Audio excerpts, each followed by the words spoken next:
Human beings put a high premium on certainty, and it's understandable why, especially given where the species comes from, with limited resources and unpredictable conditions for most of the time that we've been around. But we undercut ourselves by seeking too much of it. I'll tell you right now, it's impossible to be bad at manifesting. You, by virtue of being an individuated consciousness within a co-created reality, you are altering things just by existing and just by observing and experiencing things.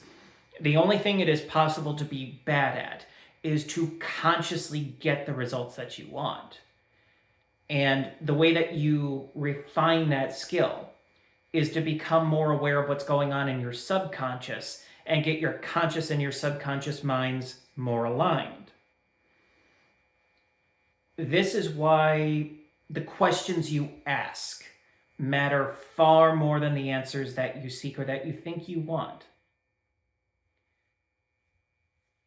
Look at tarot through the lens of it being a form of creation. So if you're asking what's going to happen over the next week, the tarot cards in themselves, they are incapable of telling you what's going to happen. They cannot cement that into reality on their own.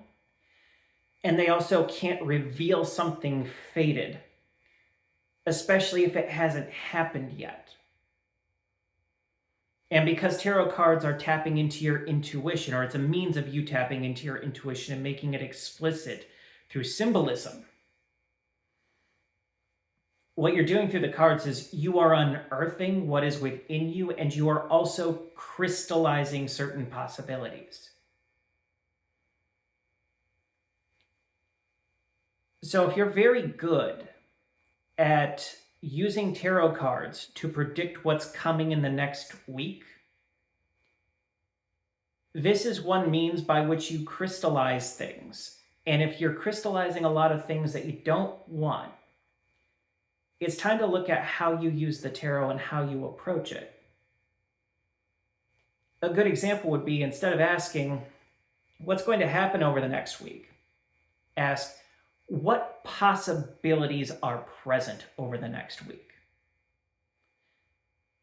And once you see those possibilities emerge, you can pick one or two of them. Especially if they trouble you, you can pick one or two of them and then follow up with a new question. How do I approach this in the way that is most likely to get the greatest benefit for everyone involved? Or how can I approach this so that it passes with minimal speed bumps, with minimal problems? There's a lot of ways to keep things open-ended and to keep yourself in the driver's seat.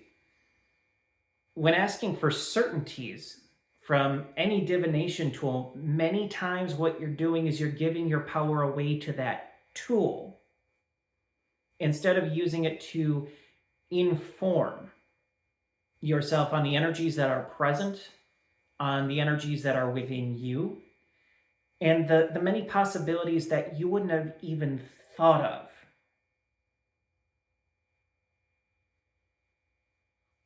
So you can think of the tool as a way to unearth what is hidden to you, hidden to your conscious mind, to make explicit what is in the subconscious, and a method for making choices as opposed to simply reacting to whatever possibilities that the cards are presenting, possibilities that you're helping to cement by asking for certainties.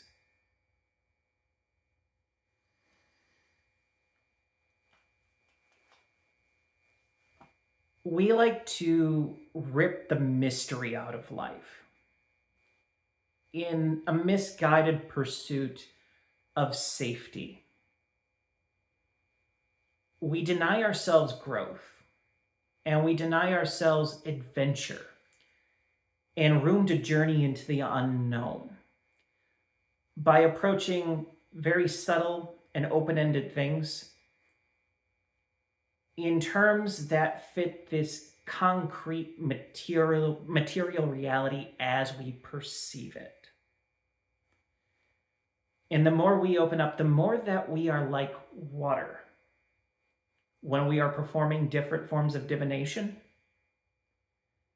the better we're able to flow with that process and not just fit to the containers we're given, but to expand the possible range of containers that we can flow into. So let me know in the comments if that makes sense to you guys. As always, I welcome discussion around the ideas I present here. If you like this video, go ahead and give it a like, subscribe, spread it around to somebody you know. It's good talking with y'all, and I look forward to the next video.